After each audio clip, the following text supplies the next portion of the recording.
Dear students, today we will see C-scan disk scheduling algorithm.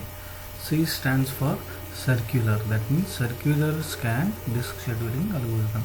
It is one of the version of scan disk algorithm which we have seen in previous classes. So this C-scan disk scheduling algorithm works on basically two assumptions. One is head always moves in the increasing direction of cylinder. I repeat, head always moves in the increasing direction of cylinder. And second assumption is if cylinder length is 0 to n minus 1, in our example it is 0 to 99 because it is 200 size cylinder.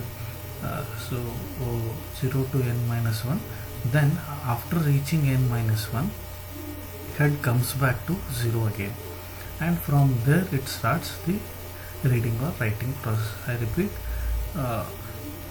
if cylinder length is 0 to n minus 1, then after n minus 1 head comes back to 0, then start reading the information.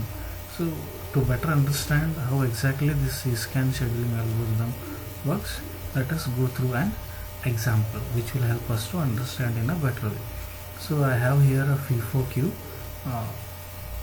which has a cylinder or a block or a track numbers as it is 98, 183 and so on and so forth. This is the same example which I have taken for the previous scheduling algorithms.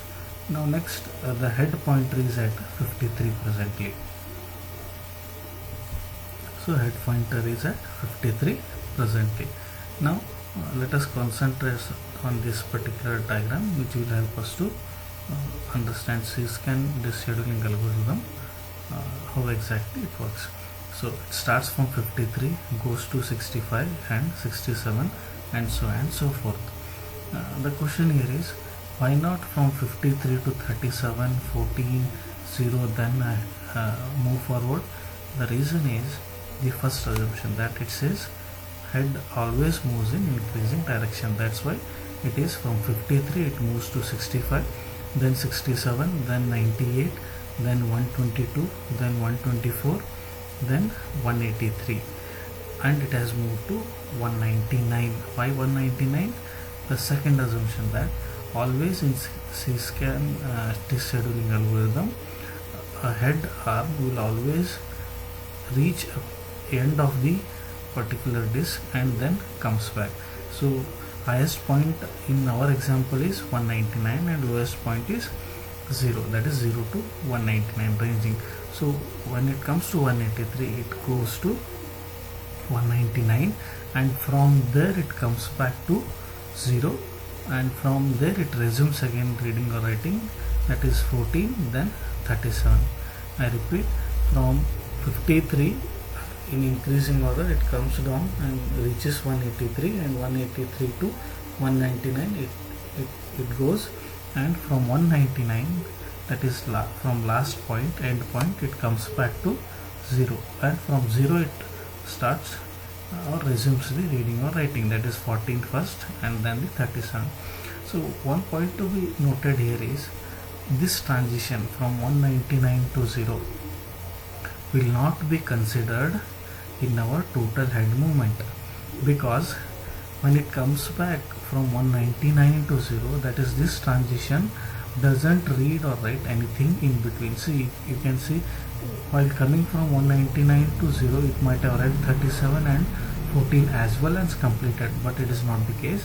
No reading or no operations will be performed from 199 to 0, and this is the reason we won't consider this transition while calculating the total head movement. I repeat, the reason behind not considering 199 to 0 for in our calculation of head movement or performance of the system, the reason is it doesn't do any productive work during this particular transition and it is neglected or not considered.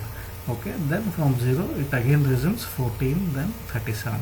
So let us see how exactly I am calculating total head movement. So it is same what we are doing in previous also. So it starts from 65 minus 53, then 67 minus 65, 98 minus 67, 122 minus 98, 124 minus 122, 183 minus 124, 199 minus 183. Here actually 199 minus 0 would have came, but as I said, this transition will not be considered because it is not doing any productive operation. So plus this 14 minus 0, then 37 minus 14. This comes like this: 12 plus 2 plus 31 plus 24 plus 2 plus 59 plus 16 plus 14 plus 23, which equals to 183 cylinders. I repeat, which equals to 183 cylinders.